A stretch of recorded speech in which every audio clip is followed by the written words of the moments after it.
നമസ്കാരം. സിസ്റ്റർ അനുപമ സഭാവസ്ത്രം ഉപേക്ഷിച്ചു.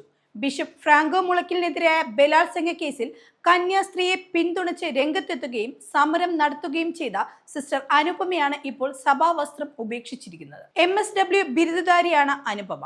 നിലവിലിപ്പോൾ വീടിന് സമീപത്തുള്ള പള്ളിപ്പുറം ഇൻഫോ പാർക്കിലെ IT സ്ഥാപനത്തിൽ ഡേറ്റ എൻട്രി ഓപ്പറേറ്ററായി ജോലി ചെയ്യുകയാണ്. ജലന്ധർ രൂപതയുടെ കീഴിൽ കോട്ടയം കുറുവിലങ്ങാട് പ്രവർത്തിക്കുന്ന Nadukunnu saint Francis mission home സന്യാസ മഠത്തിൽ നിന്ന് 1.5 മാസം മുൻപാണ് അനുപമ ആലപ്പുഴ പള്ളിപ്പുറത്തെ വീട്ടിലെത്തിയത്.